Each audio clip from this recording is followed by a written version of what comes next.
Estás bajo arresto por hacerte pasar por un oficial militar, declaró mi hermano mientras me esposaba delante de todos. Mi nombre es Sofía Valdez. Tengo 38 años y hace 3 minutos estaba buscando un trozo de pan de maíz en la mesa de mi abuela.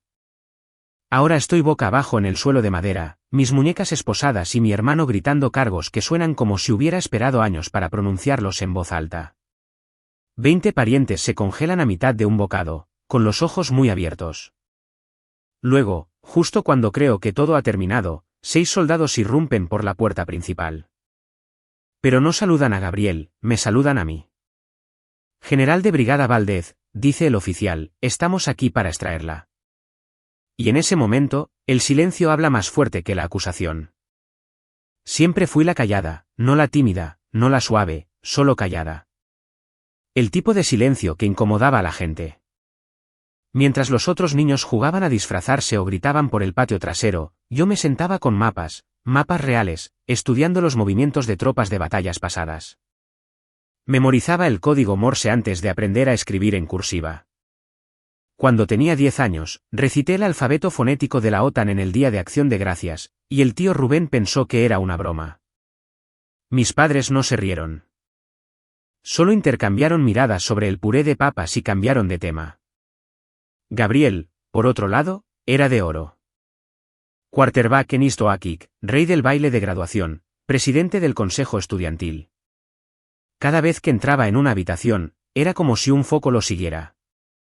Nuestra madre lo llamaba nuestro milagro. Y nuestro padre lo llevaba a viajes de pesca a los que nunca fui invitada. No estaba amargada. No exactamente. Solo estaba consciente. Consciente de mi lugar en la jerarquía del amor, de la aprobación, de quien recibía segundas porciones sin pedir, y quien tenía que limpiar los platos. En las cenas familiares, las historias de Gabriel eran el plato principal. Mi silencio, el postre. Me convertí en una sombra en mi propia casa. Y con el tiempo, dejé de intentar pisar la luz. Encontré refugio en la disciplina, en el orden, en la idea de que en algún lugar, había un sitio donde la estructura importaba más que las sonrisas. Un lugar donde ser diferente no era un pecado. Era estrategia. Pero hubo una noche, un momento en que lo intenté. Tenía 16 años. Gabriel acababa de ganar un premio regional de cadetes de policía y la familia organizó una gran cena. Globos, un pastel con una insignia decorada en glaseado azul, y todas nuestras tías llorando como si hubiera salvado el mundo. Me senté en la esquina de la mesa, mirando mi vaso de Sprite, y ensayando en mi cabeza lo que iba a decir. Cuando el momento de la conversación disminuyó, justo entre el brindis de mi padre y el abrazo lloroso de la abuela, me puse de pie. Mi voz tembló, pero la hice lo suficientemente fuerte como para que se escuchara.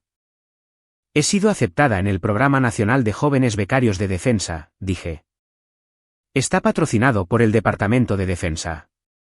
Solo aceptan a 20 estudiantes en todo el país. La habitación quedó en silencio. No el tipo de silencio orgulloso, solo una pausa. Mi madre parpadeó lentamente. Eso es encantador, querida, dijo, buscando una servilleta. Luego, como si recordara algo importante, añadió, pero no saques ese tipo de cosas durante la celebración de Gabriel. No le quitemos su momento. Me senté. Ese momento me marcó. No fue un rechazo con gritos o furia. Fue un despido silencioso, el tipo que te dice que tu valor es condicional. No solo basado en lo que haces, sino en lo bien que encaja en la narrativa ya escrita para ti. Y la mía claramente no encajaba. Después de eso, dejé de anunciar cosas. Cuando entré a la Academia Táctica Occidental 2 años después, no se lo dije a nadie hasta el día que me fui. Reservé mi propio vuelo, empaqué mis propias maletas y salí de la casa al amanecer. Mi madre aún dormía. Mi padre estaba corriendo. Gabriel estaba en casa por el verano, pero no se despidió. Dejé una nota en el refrigerador, no por cortesía, solo por logística. Lo que no sabían, lo que nunca se molestaron en preguntar, era que no estaba huyendo. Me dirigía hacia algo. Hacia una vida donde el mérito importaba, donde el silencio no era debilidad, donde las mujeres podían usar uniformes y no se les decía que lo hacían por atención o tratando de probar algo. Ese fue el primer día que me sentí libre. Y aún así, incluso ahora, años y rangos después, puedo sentir ese momento como si estuviera cosido a mi columna vertebral. El momento en que te das cuenta de que tu propia familia no te ve. No realmente. Ni siquiera cuando estás justo frente a ellos. La Academia Táctica Occidental no era un lugar para segundas oportunidades o aterrizajes suaves. Eran simulacros a las 5 de la madrugada, mochilas de 90 libras e instructores que creían que el contacto visual era un signo de debilidad. La primera semana sola reclamó una cuarta parte de la clase, lesiones, colapsos, retiros voluntarios. No parpadeé. No vacilé. No hice amigos. Tenía 18 años, lejos de casa, sin nadie que me escribiera cartas o me enviara paquetes de cuidado. Compartía barracones con otras 6 mujeres, la mayoría de las cuales se unían por listas de reproducción compartidas o dramas de la escuela secundaria. Me quedé callada. Trazaba rutas de escape en mi cabeza antes de dormirme. Memorizaba cadenas de mando como canciones de cuna. Y lentamente, dolorosamente, me volví excelente. No el tipo ruidoso de excelente. No el tipo que pedía aplausos. Me convertí en la cadete con la que los demás no querían entrenar. La que acertaba en los objetivos al primer intento, corría la carrera de obstáculos en tiempo récord y se quedaba después de que se apagaban las luces estudiando archivos desclasificados. Mis instructores se dieron cuenta. Mis compañeros, en su mayoría, mantuvieron su distancia, excepto una, Mía Torres. Era brillante, estratégica, divertida de una manera seca y cortante que me recordaba a casa. No traspasó mi silencio. Simplemente se sentaba cerca de mí, ocasionalmente me ofrecía media barra de proteína o me pedía retroalimentación sobre sus evaluaciones de campo. Con el tiempo, desarrollamos algo parecido a la confianza. Nos asociamos para simulaciones, nos apoyábamos mutuamente en las evaluaciones e incluso intercambiamos contactos de emergencia en caso de que algo saliera mal. Y algo salió mal. Nuestro primer despliegue internacional se suponía que era un entrenamiento de vigilancia de bajo riesgo integrado con fuerzas de seguridad locales en el extranjero. Ni siquiera llevábamos munición real, solo cámaras, comunicaciones y cuadernos. Pero el tercer día de la operación, fuimos acorraladas, emboscadas en un concurrido mercado por lugareños avisados de nuestra presencia. Me congelé por medio segundo, sorprendida por la precisión de la brecha. No fue aleatorio. Nos tendieron una trampa. Mía no estaba conmigo cuando sucedió. Se había ofrecido como voluntaria para explorar una ruta alternativa. Más tarde descubrí que ella había estado alimentando inteligencia, no verificada, parcial, sobre la ubicación de nuestra unidad a alguien fuera de la red, ya sea por dinero o por influencia, nunca lo supe. El informe fue sellado. Fue discretamente dada de baja. Tuve suerte de escapar con un hombro dislocado y un tímpano colapsado. Pero algo más sucedió ese día. Comprendí plena y finalmente que el silencio ya no era solo un mecanismo de afrontamiento. Era protección. Mi identidad, mis movimientos, mis lealtades, todo quedó encerrado detrás de autorizaciones y capas de cobertura operativa. Dejé de compartir nombres, dejé de responder preguntas casuales, construí un muro de discreción tan alto que ni siquiera la luz del sol podía escalarlo. Y la gente confundió eso con secreto, con arrogancia, incluso con traición. La ironía era que, al aprender a sobrevivir, solo había profundizado la distancia entre mí y las personas que ya no me entendían. Gabriel envió un solo mensaje de texto la semana que fui hospitalizada. Mamá dice que tuviste un accidente militar. Espero que no sea grave. Eso fue todo. Ni una llamada, ni una visita, ni una mención más. Regresé al servicio 4 semanas después, obtuve condecoraciones, ascendí de rango, dirigí operaciones que nadie en mi familia ni siquiera sabía que existían, y el silencio dejó de doler, en su mayor parte, hasta que llegó la carta. Llegó en un sobrecolor crema, con los bordes suaves por el viaje. Mi nombre escrito en una cursiva ondulada que no había visto en años. Abuela Elena, la única persona que alguna vez me miró y vio más que una interrupción. Dentro una nota, corta y suave. Cena este domingo, 6 en punto. Todos estarán allí. Extraño escuchar tu voz. Así, el hielo se rompió. Habían pasado casi 11 años desde que me senté en esa mesa. Todavía podía recordar dónde estaba la tabla de piso que crujía cerca del fregadero, como la ventana sobre la estufa atrapaba la puesta de sol. Todavía podía escuchar a Gabriel reír demasiado fuerte, a mi madre corrigiendo la gramática de todos, a mi padre sorbiendo bourbon y sin mirarme del todo. Doblé la carta 2 veces, la guardé en el bolsillo interior de mi chaqueta y no le dije nada a nadie. Pero reservé el vuelo. Pedí 2 días de licencia, aprobados sin preguntas, y empaqué como si me dirigiera a territorio en disputa. No con armas, sino con calma, no con armadura, sino con control. Elegí un vestido negro, sin uniforme, sin medallas, solo un par de pequeños pendientes de perlas y una promesa a mí misma: permanece en silencio a menos que te hablen. Que vean quién soy sin que diga una palabra. No sabía a qué me enfrentaba. Pero le debía a la abuela más que mi ausencia. La casa no había cambiado. Ladrillo blanco, persianas verdes, y el mismo sapo de cerámica en el porche que me había recibido desde la infancia. El césped estaba recortado, los macizos de flores ordenados, todo preparado para que pareciera que nunca nada se había fracturado. Pero en el momento en que crucé la puerta principal, lo sentí: el cambio, una pausa en la conversación, el peso del escrutinio colectivo disfrazado de sonrisas de bienvenida. «Sofía», dijo mi madre demasiado alegre, con los brazos extendidos como si no hubiera olvidado cada cumpleaños durante los últimos 5 años. «¿Te ves bien?».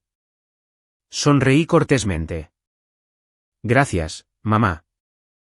Gabriel estaba al otro lado de la habitación, apoyado en la chimenea como un hombre acostumbrado a ser observado. Levantó su cerveza en un saludo burlón. «La pródiga regresa». «No del todo», respondí, manteniendo un tono neutral. Tía Linda se acercó, ofreciéndome un vaso de algo burbujeante y poco comprometedor. Mi prima Amanda saludó desde el pasillo. El aire zumbaba con una tensión educada, del tipo que nunca rompe la superficie, pero que permanece bajo la piel. Mi padre asintió desde el sillón reclinable, sin levantarse. Le devolví el asentimiento. Luego apareció la abuela, en silla de ruedas, empujada por el tío Miguel. Su rostro se iluminó de una manera que el de nadie más lo hizo, genuina, suave. «Lo lograste», dijo, con voz débil pero firme. «Para ti, siempre», respondí, arrodillándome para besarle la mejilla.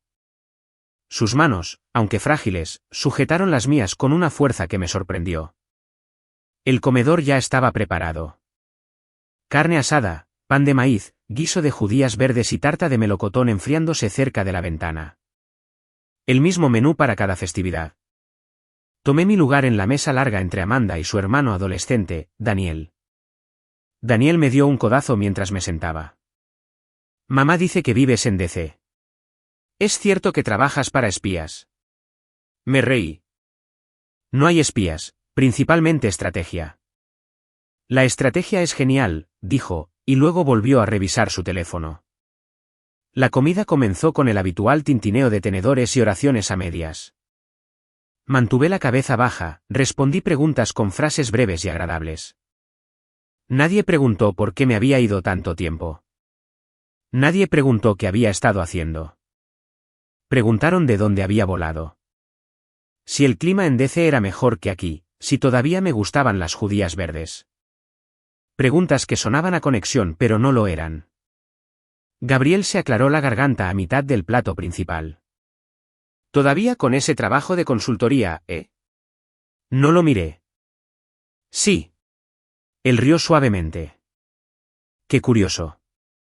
Busqué la empresa la semana pasada. No encontré nada. Ni sitio web, ni LinkedIn, ni huella alguna.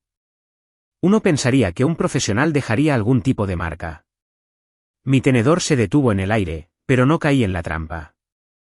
Algunos clientes prefieren discreción.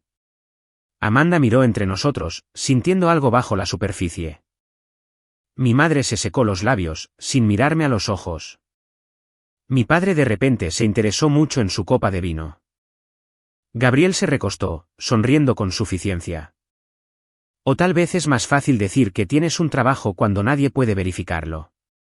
Eso me dolió, un giro lento y profundo justo debajo de mi caja torácica. Sonreí de todos modos. El tipo de sonrisa que se siente como presionar un moretón. Siempre fuiste el curioso. Alguien tiene que serlo, dijo, levantando su vaso. La familia merece la verdad. Antes de que pudiera responder, Daniel intervino. Oye, ¿es cierto que te echaron del ejército? El silencio se instaló como una trampa. Me volví hacia él lentamente. ¿Qué? Se encogió de hombros, con los ojos bien abiertos por la inocencia adolescente. Gabriel dijo que te dieron de baja deshonrosa o algo así. Dijo que por eso nadie sabe de ti. Todos los ojos se volvieron hacia Gabriel. Él sorbió su bebida despreocupadamente. Lo que dolió no fue la acusación. Fue la facilidad con la que se deslizó de la boca de mi primo. Casual, como un chisme, como si no importara si era cierto, porque la idea de que yo fuera un fracaso era más fácil de digerir que la verdad que nunca pidieron. Colocé mi servilleta suavemente junto a mi plato y junté las manos en mi regazo. No, Daniel, no me dieron de baja. He estado sirviendo continuamente desde que me alisté. El chico parpadeó. El tenedor de Amanda se congeló. Mi madre se puso rígida. Gabriel sonrió aún más. Qué curioso, dijo, porque no actúas como alguien de quien tener algo de que sentirse orgulloso. El silencio se prolongó por un instante demasiado largo, una grieta en la compostura de la mesa. Luego Gabriel se puso de pie, lento y deliberado, como un hombre que se levanta en un tribunal para presentar la prueba. Sabes, dijo, con voz casual pero cortante, no solo te busqué en Google, Sofía. Fui más allá. Tuve que hacerlo, para mi tranquilidad. Lo miré fijamente, mi pulso firme, pero mis nudillos blanqueándose bajo el mantel. Metió la mano en el bolsillo de su saco y sacó una carpeta de manila, delgada, sin marcar, y de alguna manera más amenazante que cualquier arma que hubiera enfrentado en el campo. Ya que nuestra querida hermana nunca parece tener respuestas, continuó Gabriel, paseando la mirada por la mesa en busca de apoyo moral, pensé en traer algunas mías. Abrió la carpeta y comenzó a deslizar fotos brillantes por la mesa como cartas de juego. Una por una, recorrieron la fila. Fotos mías entrando en edificios, hablando con hombres de traje, llevando maletas sin marcar. Mi familia se inclinó, los labios fruncidos, las cejas arrugadas. Granulosas, lo sé, dijo Gabriel, pero es difícil fotografiar un fantasma. No me moví, no parpadeé. Estas fueron tomadas por un investigador privado. Costaron un poco, pero valieron cada centavo. Especialmente cuando no encontró registros de empleo formales, ni afiliación militar pública, ni propiedades a tu nombre. Es como si no existieras, Sofía. Como si solo estuvieras fingiendo. La boca de mi madre se abrió ligeramente. Mi padre miró las fotos y luego su plato. Amanda se movió en su asiento. Incluso Daniel había dejado de revisar su teléfono. No estoy fingiendo, dije suavemente. La mandíbula de Gabriel se tensó. Entonces pruébalo. No tengo por qué. No quieres, espetó. Porque no puedes, porque todo lo que eres es humo y espejos. Aún así, no me levanté. No contraataqué. Había aprendido hace mucho tiempo que algunas peleas se pierden en el segundo en que te pones de pie. Pero luego lo dijo. Hiciste que mamá se avergonzara. Las palabras no gritaron. Aterrizaron. Afiladas, limpias, finales. Solía llorar por ti. Decía que eras fría, distante. Decía que la hacías sentir como una mala madre. Algo dentro de mí se rompió. Se inclinó hacia adelante, con la voz más baja ahora. Saliste de esta casa como si no significáramos nada, como si fueras mejor que nosotros, y te has estado escondiendo desde entonces. Miré a mi madre, cuyos ojos no se levantaron. A mi padre, que agarraba su tenedor como si lo anclara. A cada prima, tía y tío que una vez me conocieron como la chica callada al borde de las fotos familiares, ni una sola persona dijo una palabra. Entonces Gabriel hizo lo impensable. Sacó una insignia de su bolsillo trasero y la colocó junto a la carpeta. Como oficial juramentado del condado de Greenville, dijo, te pongo bajo arresto por hacerse pasar por un oficial federal y robo de propiedad del gobierno. Sentí que las palabras golpeaban el aire como disparos. Nadie se movió. Luego salieron las esposas. De serie, el metal brillando bajo la luz del candelabro. Dio un paso hacia mí, los ojos brillando con certeza. Esto no es personal, dijo. Es justicia. Y me puse de pie, no porque tuviera miedo, sino porque me negaba a darle el drama que claramente anhelaba. No me inmuté. No grité. Me di la vuelta y ofrecí mis muñecas como si no me pertenecieran. Los grilletes se cerraron sobre mí. Las sillas chirriaron hacia atrás. Un jadeo salió de tía Linda. La máquina de oxígeno de la abuela siseaba de fondo, pero el sonido más fuerte fue el silencio, el tipo que sigue a la traición. El metal se sintió más frío de lo que esperaba, no por la temperatura, sino por la memoria. Afilado, final, inmerecido. Los grilletes me mordieron la piel en el borde de los huesos de la muñeca mientras Gabriel los aseguraba con un chasquido de finalidad innecesario. La abuela hizo un sonido suave, un jadeo o un gemido. No pude discernir, pero me caló mucho más hondo de lo que los grilletes jamás podrían. Gabriel, dijo débilmente, su voz delgada y temblorosa. ¿Qué? ¿Qué estás haciendo? Él no le respondió. Su atención estaba fija en mí, una determinación arrogante escrita en sus facciones, como una insignia más importante que la que llevaba en su cinturón. Estás bajo arresto, repitió más fuerte ahora, como si el volumen le diera autoridad, por hacerse pasar por un oficial militar y la posesión ilegal de activos clasificados. No me resistí. Levanté ligeramente la barbilla mientras mantenía una postura tranquila. A mi alrededor, el silencio se espesó como la niebla. Tía Carla se llevó una servilleta a la boca. Tío Sergio se movió incómodo. Amanda había dejado de masticar. Incluso Daniel bajó su teléfono. Nadie dijo una palabra. Nadie le dijo que se detuviera. Mantuve mis ojos fijos, concentrada no en la acusación, sino en los ecos de cada momento anterior, de cada premio ignorado, cada logro desestimado, cada mirada de así no hacemos las cosas en esta familia. Gabriel me agarró el codo, listo para sacarme de la habitación, y lo dejé por un instante. Luego, mientras se giraba para guiarme hacia la puerta, me incliné lo suficiente como para que solo él pudiera oír, y dije suavemente, quizás quieras verificar el rango de la persona a la que estás esposando. Él parpadeó. Lo digo en serio, dije, mi voz firme como el acero. No solo estás equivocado. Te estás metiendo en algo que te supera. Gabriel se burló, la sonrisa sarcástica temblando en la comisura de su boca. Bonito farol, pero su agarre se aflojó ligeramente. Continué, no en voz alta, pero con la autoridad de alguien acostumbrado a dar órdenes en zonas de guerra. Odiaría que descubrieras por las malas lo que significa detener a un oficial superior bajo falsos pretextos. Su mandíbula se tensó. Vamos, dijo más fuerte de nuevo ahora, tratando de recuperar el impulso. ¿Vienes conmigo? Detrás de nosotros, la abuela susurró, por favor, no así. Su voz rompió algo dentro de mí. No era un grito de justicia. Era una súplica de decencia, una que resonó por un pasillo de años que creí sellado hacía mucho tiempo. Giré la cabeza lo suficiente para captar sus ojos, más vidriosos de lo habitual, llenos de algo entre el dolor y la disculpa. Y, sin embargo, incluso en ese momento, nadie se movió para detener a Gabriel.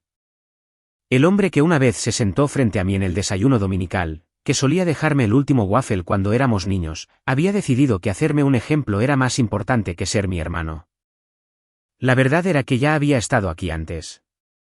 Tal vez no en el suelo con esposas, pero en los ojos de personas que se suponía que me amaban, mirándome como si fuera una extraña. Esta no era la primera vez que me descartaban. Solo era la primera vez que el descarte venía con una audiencia y esposas. La humillación no estaba en la acusación. Estaba en el hecho de que nadie la cuestionó. Que años de silencio lo hicieron creíble. Había construido toda mi vida adulta en las sombras porque no tenía a nadie con quien compartir la luz. Porque ser invisible era más seguro que ser incomprendida. Pero esta actuación de justicia en la mesa de la cena, era nueva, y Gabriel se estaba regodeando en ella. Me agarró el brazo con más fuerza y se movió para guiarme hacia la puerta principal. Entonces llegó el sonido. No un golpe, no un grito, un golpe seco. Bajo, agudo y decidido, mientras la puerta principal se abría de golpe. La puerta principal no solo se abrió de repente. 6 oficiales uniformados entraron en la habitación con una presencia que devoró cada conversación, cada aliento, cada ilusión de control. Las botas pulidas golpearon el suelo de madera en perfecta cadencia. Sus insignias brillaban bajo el candelabro. Nadie se movió, ni siquiera Gabriel. El hombre al frente era alto, canoso en las sienes, su expresión tallada en piedra de campo de batalla. Lo reconocí al instante. Coronel Alejandro Roca. La última vez que lo vi, se estaba desangrando en un convoy medio destruido en medio del desierto del Sahel, sus pulmones traqueteando, sus ojos fijos en los míos mientras arrastraba su cuerpo roto de un Humvee en llamas bajo fuego de mortero. Ahora estaba de pie en el vestíbulo de mi abuela, impecable y autoritario, sus ojos escudriñando la habitación hasta que se fijaron en mí. No miró a Gabriel. No miró las esposas. Me miró a mí y saludó. General de Brigada Valdez, dijo, su voz lo suficientemente nítida como para cortar el silencio. Estamos aquí para extraerla. Todas las cabezas en la mesa se giraron hacia él, luego de vuelta hacia mí. Las sillas rasparon el suelo. Los tenedores cayeron. Mi madre jadeó. El vaso de mi padre se le resbaló de la mano y se hizo añicos en el suelo. Gabriel se congeló. ¿Qué demonios? Comenzó, pero Roca no había terminado. Retírese, ordenó, dirigiéndose a Gabriel sin mirarlo. Gabriel parpadeó. Lo siento. ¿Quién demonios es usted? El coronel Roca dio un paso adelante, los otros oficiales se abrieron en abanico detrás de él como nubes de tormenta en el horizonte. Soy el coronel Alejandro Roca, División de Inteligencia del Ejército de los Estados Unidos, adjunto al Comando de Operaciones Especiales Conjuntas, y usted, oficial Valdez, ha cometido un grave error. Gabriel retrocedió instintivamente, su mano aún en mi codo. Esta mujer es mi hermana, espetó. Está suplantando. Es una oficial condecorada de las Fuerzas Armadas de los Estados Unidos con una autorización activa superior a todo su departamento combinado, interrumpió Roca, con voz baja y letal. Ha servido en 4 zonas de guerra activas, ha dirigido 2 grupos de trabajo de inteligencia clasificados y es recipiente de 3 medallas de servicio superior de defensa. Le supera en rango en todos los sentidos imaginables. Gabriel parecía haber recibido una bofetada. ¿Por qué? Los ojos de Roca se entrecerraron. Acaba de poner a una general de brigada bajo arresto ilegal frente a testigos civiles durante una operación clasificada en curso. Tía Linda jadeó. Amanda le susurró algo a Daniel, quien ahora parecía que iba a vomitar. Gabriel tropezó hacia atrás, la insignia en su cinturón, de repente luciendo muy pequeña. No lo sabía, dijo con voz ronca. Ella nunca le dijo a nadie. Y nunca dijo. No preguntaste, dije en voz baja. Las esposas fueron retiradas por un joven teniente con manos rápidas y expertas. Me froté las muñecas lentamente, dejando que se vieran las marcas rojas. Gabriel me miró como si estuviera viendo un fantasma o una extraña. Me dejaste hacer esto, dijo, aturdido. Pudiste haberlo detenido. Te lo advertí, dije. No escuchaste. El coronel Roca dio un paso adelante de nuevo. Puede que no entienda lo que ha puesto en peligro esta noche, oficial Valdez, pero lo hará. Habrá una investigación. Gabriel abrió la boca, la cerró. Sus ojos se dirigieron a nuestra madre, que ahora lloraba suavemente en una servilleta de lino. Nuestro padre miraba el vaso roto en el suelo, inmóvil. La abuela Elena, aún sentada, habló por primera vez desde que llegaron los soldados.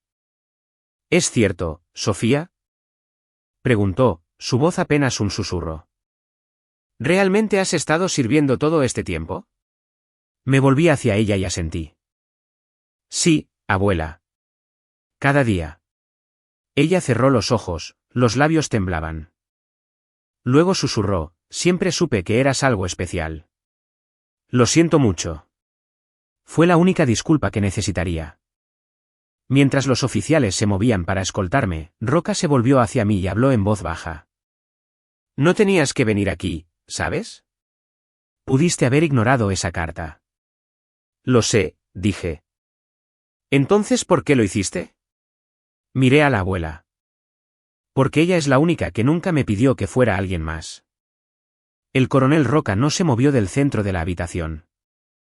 Permaneció con la quietud de un hombre acostumbrado a ser escuchado, dominando cada molécula de atención sin levantar la voz. A nuestro alrededor, el aire estaba pesado de incredulidad. Incluso el candelabro de arriba pareció dejar de balancearse, como si temiera hacer ruido.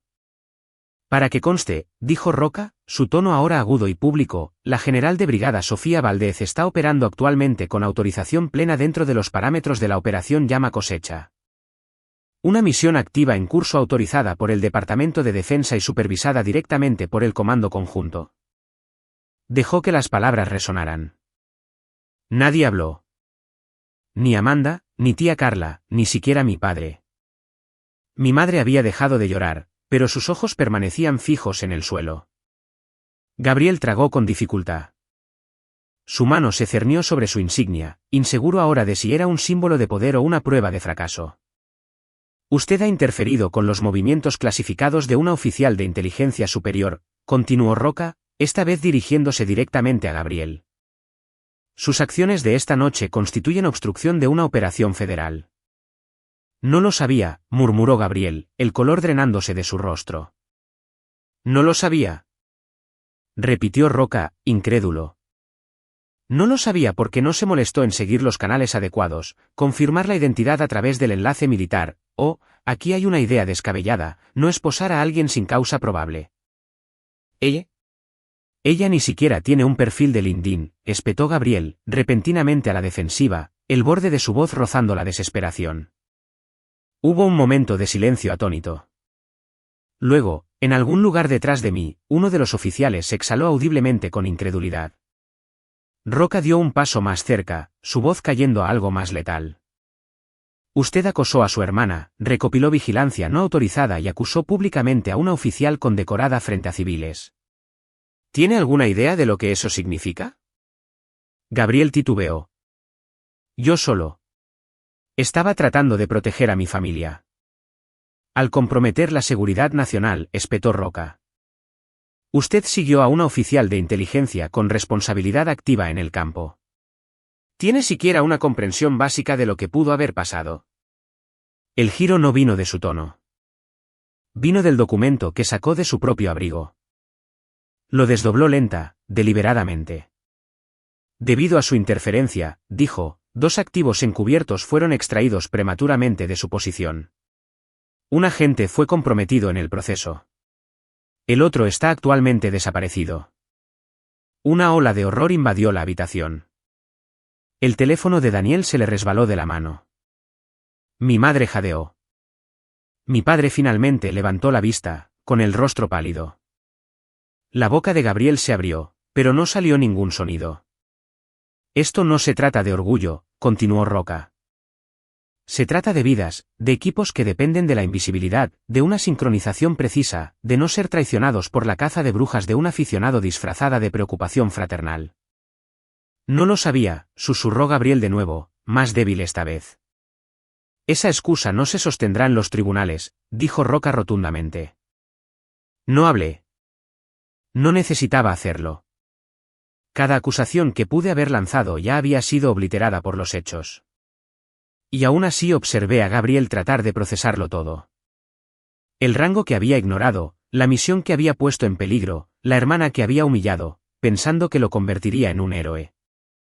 Roca se volvió hacia mí. General, ¿desea presentar cargos en este momento? Tomé una respiración profunda, mis manos ahora estaban firmes, el dolor de los grilletes se desvanecía, reemplazado por algo más profundo. Claridad. Todavía no, dije, encontrando los ojos de Gabriel. Hasta que entienda el costo. Roca asintió una vez. Entendido. Luego se volvió hacia Gabriel de nuevo. Pero sepa esto, habrá consecuencias.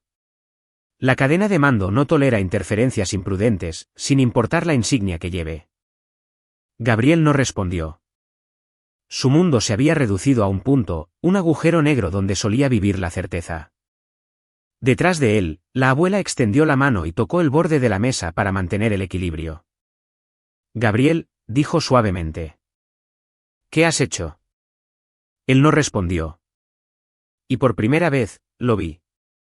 El destello de comprensión en sus ojos. No solo vergüenza, no solo miedo, algo más frío, la verdad.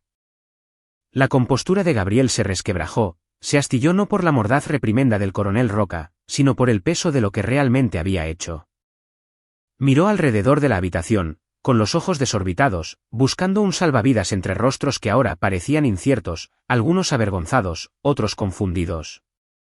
No quise causar daño, dijo, con voz tensa. Pensé que ella escondía algo peligroso. Tuviste razón, dije fríamente. Pero no era lo que pensabas.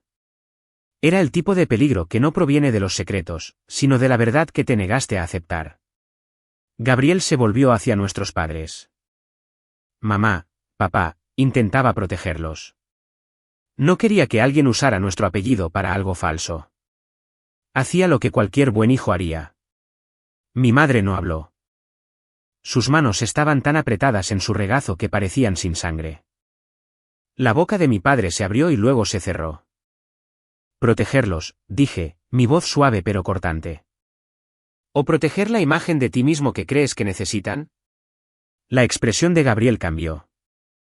¿Qué se supone que significa eso? No buscabas la verdad, dije. Buscabas confirmación. Querías probar que yo era menos. Porque si yo era menos, entonces podrías seguir siendo el favorito, el que los enorgullecía, el niño de oro. Eso no es cierto, espetó. Sí lo es, respondí, calmada ahora. No buscaste pruebas porque te importara. Buscaste porque querías controlar la historia. No podías soportar el hecho de que tal vez, solo tal vez, yo no necesitaba su alabanza para importar. Su rostro se contorsionó. Te alejaste de todos nosotros. Ni siquiera te despediste. Porque sabía que una despedida no significaría nada para personas que nunca dijeron hola. Esa frase caló hondo. Tía Linda contuvo el aliento. Amanda parpadeó rápidamente. Incluso Daniel se enderezó. Gabriel dio un paso adelante como si la proximidad pudiera salvar las apariencias. Esto no se trata de mí. Siempre se ha tratado de ti, dije. Cada foto familiar, cada cena, cada conversación, tú eras el estándar. Yo era el silencio. ¿Pudiste haber dicho algo? No, dije, sacudiendo la cabeza. Lo intenté. No lo recuerdas, pero lo intenté. Simplemente no te gustó la versión de mí que no encajaba en tu narrativa. Luego vino el giro.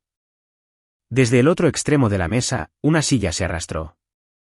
Tío Manuel, el primo de nuestro padre, un veterano de Vietnam con 3 corazones púrpura y una cojera permanente, se puso de pie lentamente, su mano agarrando la mesa para mantener el equilibrio. Recuerdo cuando Gabriel se graduó de la academia, dijo, con voz áspera pero fuerte. Le dije a tu padre que ese chico llevaría el legado de esta familia. Lo creí. Gabriel se enderezó ligeramente, buscando un aliado. Pero hoy, los ojos de Manuel se movieron hacia mí. Hoy, vi a una mujer sentarse quieta mientras era humillada. Una mujer pararse más alta que su uniforme. Una mujer que no necesitaba levantar la voz para ser escuchada. Señaló con un dedo grueso a Gabriel. Te avergonzaste a ti mismo, muchacho. No porque estuvieras equivocado, sino porque necesitabas que ella fracasara. Luego se volvió hacia mí. Sofía, no digo esto a la ligera, pero he llevado esa bandera a través de los mares y de vuelta. Y nunca he estado más orgulloso de conocer a alguien que sirva bajo ella. Gabriel retrocedió un paso. La habitación se abrió. La energía cambió. Años de juicio tácito cambiaron de peso. Tía Linda susurró, Dios, Sofía. Amanda bajó la mirada, avergonzada. Incluso mi padre parpadeó lentamente como si su lente finalmente se hubiera enfocado.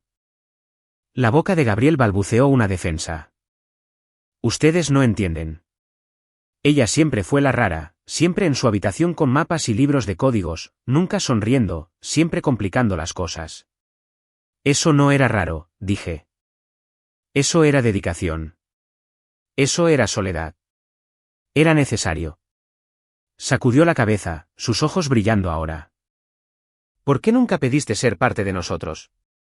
Lo hice, dije. Simplemente nunca me escuchaste. Las paredes del ala de reuniones seguras de Fort Wessler eran de acero gris, sin ventanas e indiferentes a la emoción. Era el tipo de lugar donde el sentimiento no existía, donde las decisiones se tomaban en viñetas y la confianza se medía en sangre, no en promesas. Me senté a la cabecera de la mesa, mi uniforme impecable, las condecoraciones perfectamente alineadas. Frente a mí estaba Gabriel Valdez, sin insignia, sin cinturón, sin autoridad, solo un traje gris pálido que le quedaba demasiado grande en los hombros.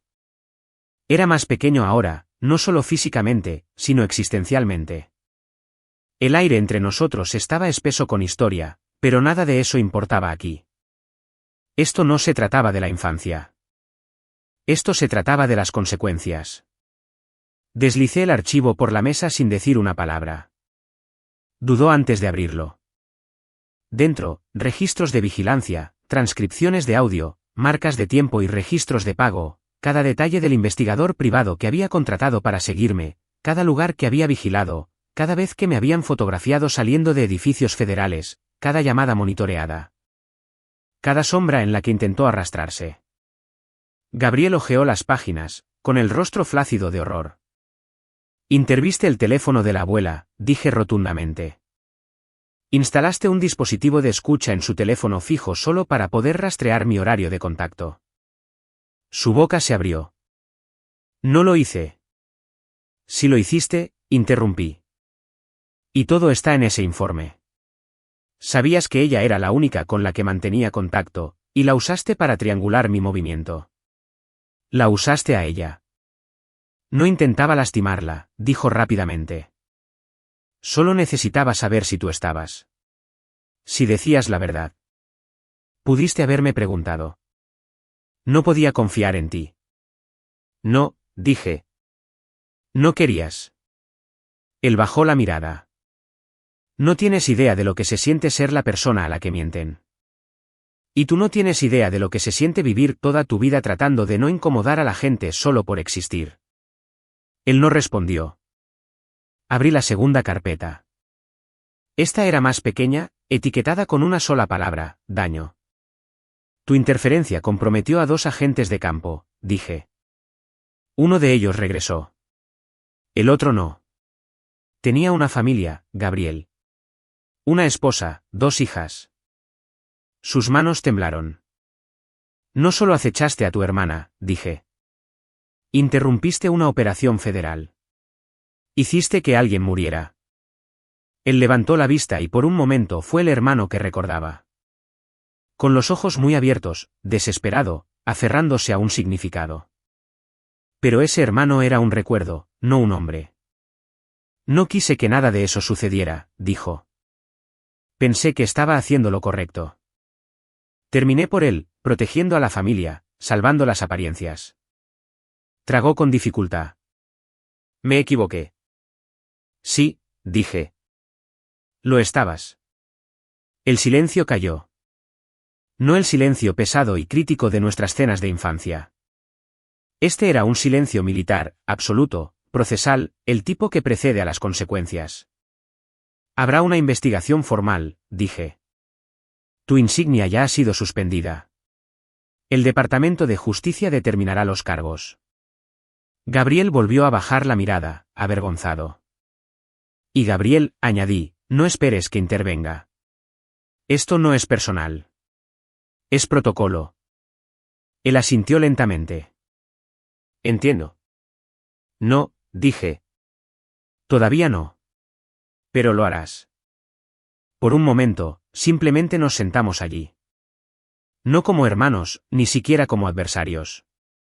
Solo como 2 personas sin nada más que decir que pudiera arreglar lo que se había roto. Luego me levanté.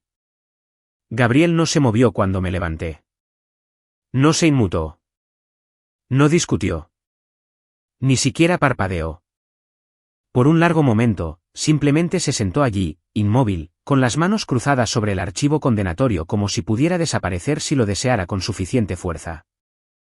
Luego se rompió. Comenzó pequeño, un temblor en la comisura de su boca, un tartamudeo en su respiración. Luego llegaron las lágrimas, lentas, silenciosas, desconocidas. No el tipo de llanto nacido de la tragedia, sino algo más primitivo.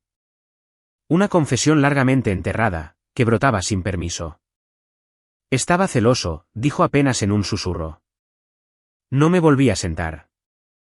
Me miró, con los ojos vidriosos. Creí que te odiaba por ser fría, por ser distante, pero no. Odiaba no entenderte, que nadie lo hiciera. Y luego, cuando la abuela te siguió escribiendo después de que te fuiste, empecé a preguntarme por qué no a mí. Se secó la cara con el puño de la manga, avergonzado de su propio derrumbe. Ella dejó de escribirme. ¿Sabías eso? Después de que te fuiste, apenas llamó. Ya no enviaba tarjetas de cumpleaños. Solo silencio. Permanecí inmóvil, con los brazos a los lados, impasible. Solía preguntarme qué hice mal, dijo. Pensé que tal vez me culpaba por alejarte. Tal vez te quería más. Tal vez eras tú a quien quería conservar. No hiciste nada mal, dije con calma. Ella finalmente vio la diferencia. Él parpadeó. ¿Qué diferencia? Que yo no necesitaba su aprobación para ser leal. Tú solo la amabas cuando ella te correspondía. Su expresión se resquebrajó de nuevo. No quise arruinar tu vida, Sofía, susurró. Solo quería ser visto. Caminé lentamente alrededor de la mesa y me paré a su lado, no para consolar, sino para aclarar. Querías ser visto, dije. Pero no querías que nadie más fuera visto más claramente que tú. Me miró devastado. Fui un fantasma en nuestra casa, continué. Durante 18 años, me tragué mis pensamientos, minimicé mis victorias y me hice lo suficientemente pequeña como para caber dentro de tu sombra. Y cuando finalmente me fui, no me extrañaste. Extrañaste la versión de ti mismo que se veía mejor cuando yo no estaba. Su mandíbula se tensó. No me di cuenta. No, lo interrumpí. No lo hiciste.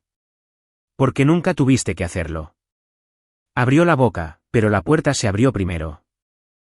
2 escoltas militares entraron, uniformados, estoicos. Uno se paró detrás de Gabriel, el otro junto a la puerta.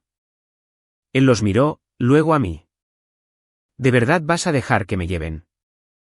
Esto no se trata de lo que yo permita, dije. Se trata de lo que hiciste. Tuviste opciones. Las tomaste. Pero somos familia. Incliné la cabeza lentamente. Entonces debiste haberlo recordado antes de intentar destruir la mía. Los oficiales le dieron un momento. Gabriel se levantó temblorosamente. Sus ojos estaban rojos ahora, no de ira, sino por la comprensión de que ninguna disculpa, ninguna explicación devolvería lo que había roto. Al pasar junto a mí, se detuvo. No pensé que esto llegaría tan lejos. Siempre llega tan lejos, dije. Cuando hombres como tú creen que el silencio equivale a debilidad. Bajó la mirada y dejó que los oficiales lo guiaran fuera de la habitación. La puerta se cerró detrás de ellos con un suave pero definitivo clic. Me quedé sola unos segundos. Luego le di la espalda a la puerta y no miré hacia atrás. El cuartel estaba en silencio esa noche, el tipo de silencio que se instala en el pecho, pesado y absoluto. Me senté en el borde de mi litera, con las botas puestas, la chaqueta del uniforme doblada cuidadosamente en la silla a mi lado. La única luz en la habitación provenía de la pequeña lámpara de escritorio, proyectando largas sombras contra los armarios metálicos. No había llorado en años. Ni cuando recibí mi primer despliegue. Ni cuando perdimos a Marco durante la redada en la provincia de Kunar. Ni siquiera cuando me ascendieron a general de brigada en una sala llena de hombres que no podían mirarme a los ojos. Pero esta noche el silencio se sentía más agudo. Y el peso de todo, la cena, las acusaciones, las esposas, el rostro de Gabriel mientras se lo llevaban, se asentó como una armadura que ya no podía quitarme. Entonces sonó el teléfono. No mi comunicador oficial, no mi línea militar cifrada, sino el viejo teléfono personal que guardaba en el cajón inferior. El que solo tenía 6 números guardados. Miré la pantalla. Abuela. Dudé, mi pulgar flotando sobre el icono verde como si fuera un gatillo. Luego contesté, hola. Hubo una pausa, un aliento, luego, Sofía. Su voz era más suave de lo habitual, pero firme. Familiar de una manera que me apretó la garganta. No estaba segura de que contestarías, dijo. Casi no lo hago, admití. No te culparía si no lo hubieras hecho. Hubo otra pausa, luego dijo, solo quería decirte algo, y necesito que lo escuches, no como tu abuela, sino como la única persona en esa habitación que realmente te vio. Esperé. Eres lo más grande que esta familia ha producido, dijo. Las palabras me golpearon como el viento a través de una armadura agrietada. Súbitas, frías, reales. No, Gabriel, continuó. No tu padre, no todo el desfile de hombres Valdez que bebían bourbon y buscaban aprobación, y nunca se detuvieron a pensar qué tipo de silencio dejaban atrás. Tú. Cerré los ojos. Debí haberlo dicho antes, añadió. Hace años, cuando viniste a mí con mapas y preguntas sobre el coraje y el sacrificio. Cuando desapareciste y todo lo que me quedaba era una nota en el refrigerador. Cuando tu madre me dijo que no fomentara tus fases y no la contrarié. Tragué con dificultad pero no dije nada. Fui una cobarde, dijo en voz baja. Y lo siento. Una lágrima se deslizó por mi mejilla. No invitada, no deseada, pero real. Los vi dejarte de lado, continuó. Y no dije nada. Los vi alabar a Gabriel como un mesías y dejarte desaparecer como si nunca hubieras estado allí. Dejé que el silencio creciera entre nosotros. Y me odio por eso. Me sequé la cara con el dorso de la mano. No tienes que disculparte, abuela. Sí, tengo que hacerlo, dijo. Porque no solo lo sobreviviste. Te convertiste en algo tan superior a lo que ellos podían comprender, y te castigaron por ello. Otra lágrima y otra más. Quería llamarte después de que se llevaran a Gabriel, dijo. No para defenderlo, no para explicar, solo para decirte, te veo, Sofía. Siempre lo he hecho, y estoy tan orgullosa. Por primera vez en más de una década, lloré sin vergüenza. No por los años perdidos, no por la gente que nunca preguntó, sino por la que finalmente lo hizo. Gracias, susurré, mi voz quebrada. No tienes que darme las gracias, dijo suavemente. Solo tienes que vivir, no servir, no probar, solo vivir. Asentí, aunque ella no podía verme. Y por primera vez en mucho tiempo, sentí que tal vez podría. No pensaba contárselo. Las historias no eran las que compartía, ni siquiera con los oficiales al mando, a menos que estuvieran impresas en los informes posteriores a la operación. Pertenecían a lugares sin nombre, a noches sin luna, a rostros sepultados en el silencio. Pero algo en su voz, frágil, quebrada pero clara, hizo que las palabras surgieran de lugares que había enterrado hacía mucho tiempo. Hubo una misión una vez, comencé lentamente, 2 años después de mi segundo despliegue. Un pueblo fronterizo, Europa del Este, la inteligencia decía bajo riesgo. Solo debíamos observar, documentar el movimiento, informar, nada más. Ella se mantuvo en silencio, escuchando como solo ella siempre había hecho, con total atención. Yo lideraba un pequeño equipo, 6 personas, 2 de ellas apenas veinteañeras. Estábamos refugiados en una granja abandonada a las afueras de la ciudad. 3 días después, el patrón cambió. Los lugareños dejaron de pasar. Los cuervos se silenciaron. ¿Y lo supimos? ¿Qué pasó?, preguntó suavemente. Vinieron de noche. No milicia local, no rebeldes, entrenados, limpios, demasiado limpios. Sabían exactamente dónde estábamos, cómo cortar la electricidad, qué paredes eran portantes. No fue una emboscada. Fue un mensaje. Hice una pausa, mi garganta se apretó. Atraparon a Jacobo I, por la ventana. Un francotirador. No gritó, simplemente cayó. Les dije a los demás que se movieran. Uno se congeló, otro corrió. La arrastré de vuelta antes de que llegara la segunda ronda. Llegamos al sótano. Sin luz, sin señal, sin refuerzos. Na respiración. Estuvimos allí 16 horas. Sin comida, sin comunicaciones, sangre por todas partes. Y me senté con ellos, dos chicos, apenas hombres, tratando de mantenerlos vivos, tratando de mantenerme despierta mientras mi propio hombro sangraba a través de 4 capas de gasas. Me froté ese hombro ahora. Aunque la cicatriz había desaparecido hacía mucho tiempo. Cuando finalmente nos sacaron, el informe decía, enfrentamiento menor, retirada exitosa. Eso fue todo. Ese fue el titular. Abuela, no le dije a nadie lo que costó, dije, mi voz temblaba. No les conté lo que vi cuando cerraba los ojos, lo que olía en esa oscuridad, lo que susurraba para evitar que esos chicos se rindieran.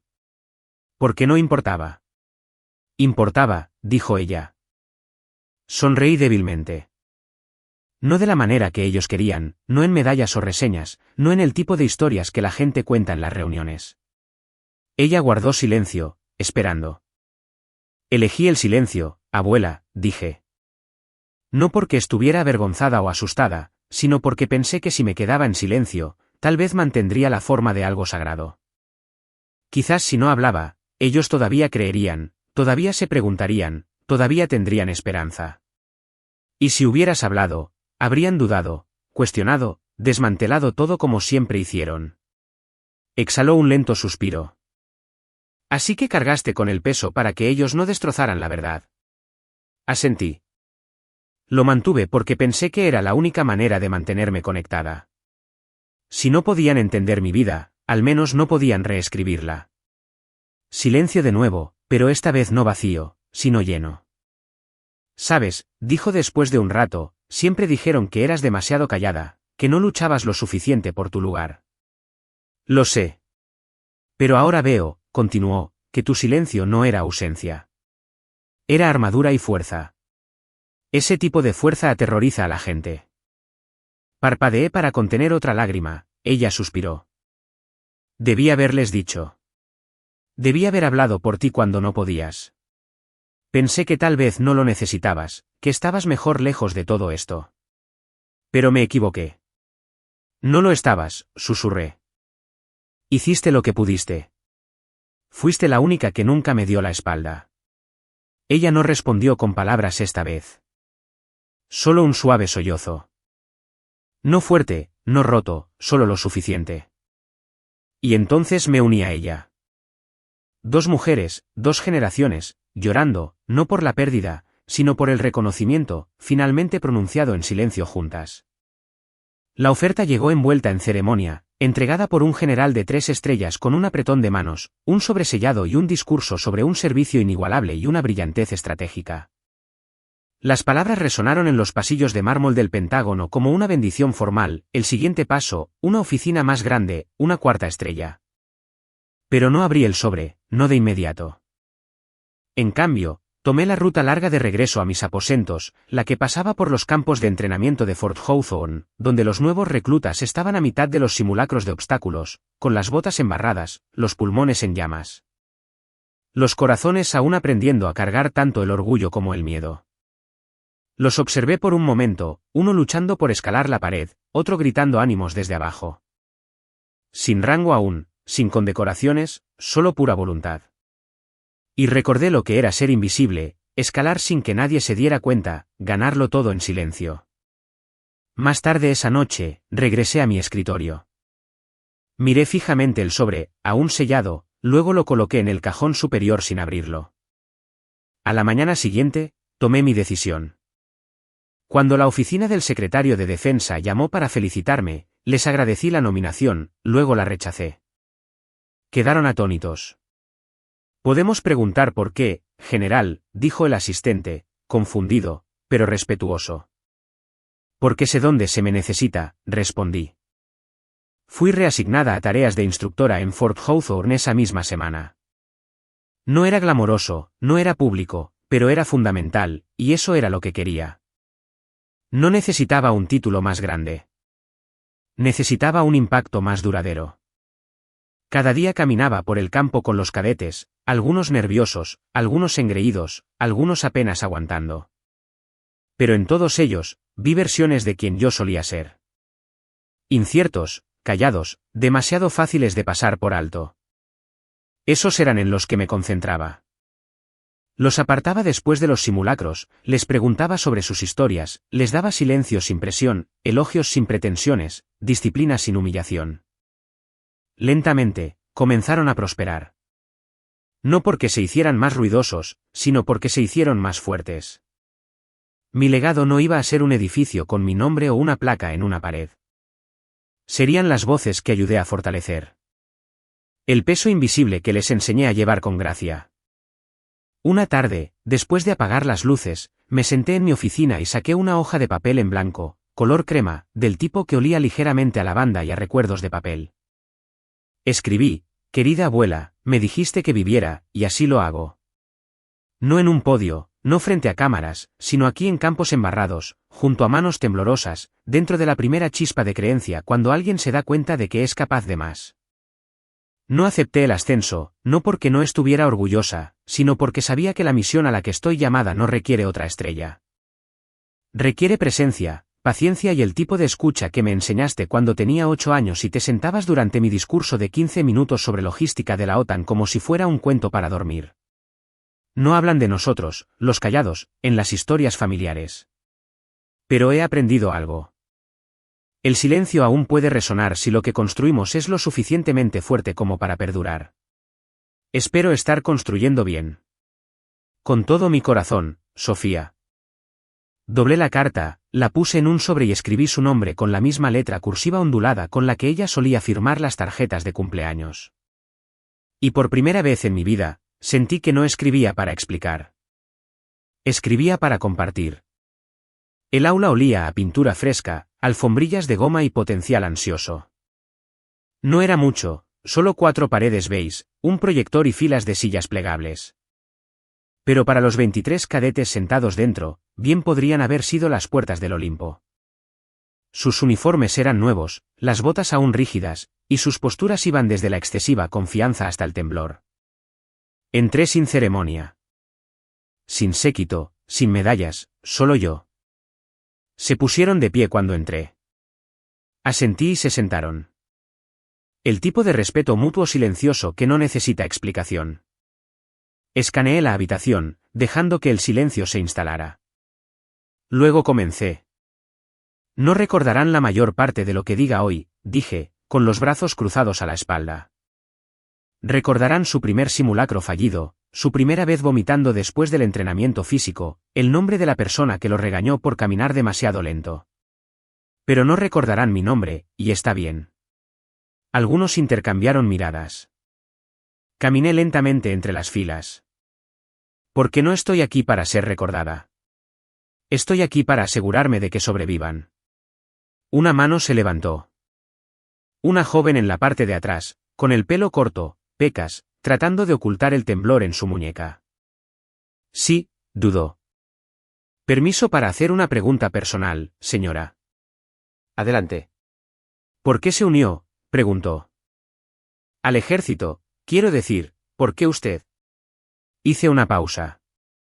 Esa pregunta se había hecho antes en entrevistas, en cenas formales, en papeleo, pero ninguna respuesta encajaba del todo. Hasta ahora. Me volví para mirarla directamente. Porque fue el primer lugar que no intentó cambiarme. Un silencio se extendió por la habitación. En la escuela, era demasiado intensa. En casa, demasiado callada. En mi familia, no encajaba en el molde de lo que ellos pensaban que era la fuerza. Pero aquí me entregaron un mapa, una radio, una misión, y nadie me pidió que sonriera mientras lo hacía. En algún lugar en la fila del medio, alguien exhaló lentamente. Continué: si están aquí porque creen que los hará valientes, se equivocan. El uniforme no los hace valientes. Solo les muestra dónde vive su miedo, y luego les pide que lo atraviesen. No les hablé de Gabriel, de las esposas, de las cenas convertidas en juicios. Esa no era su carga. Pero vi ecos de mi propio pasado en sus rostros, el hambre de importar, el dolor de no ser suficiente en ningún otro lugar. Y esperaba desesperadamente que este lugar les diera lo que me dio a mí. No pertenencia exactamente, sino propósito sin permiso. Después de la sesión, me quedé para ordenar. Nadie se demoró. Eso estaba bien. El impacto no siempre se anunciaba. Mientras guardaba mis notas, noté algo diferente fuera del pasillo. Una pequeña reunión. Un hombre vestido de civil de pie junto a una placa que no había visto antes. Me acerqué. La placa estaba recién montada, acero cepillado sobre granito. El encabezado decía, Muro de honor, servicio silencioso. Debajo, grabado en una fuente serif precisa, había 7 nombres. Algunos los reconocí, leyendas silenciosas que habían dado forma a operaciones desde las sombras. El último nombre me detuvo. General de Brigada Sofía E. Valdez, por servir en silencio y sobrevivir con lealtad. Me quedé mirando, sin discursos, sin cámaras, solo un nombre, mi nombre, en un muro donde solo unos pocos mirarían, donde aún menos entenderían. Y sin embargo, era suficiente porque no era para ellos. Era para mí. Y por primera vez en 38 años, no me sentí como un fantasma. Me sentí real. Me sentí vista. Y mientras estaba allí, sola pero nunca más solitaria, dejé que una pequeña sonrisa se dibujara en mi rostro.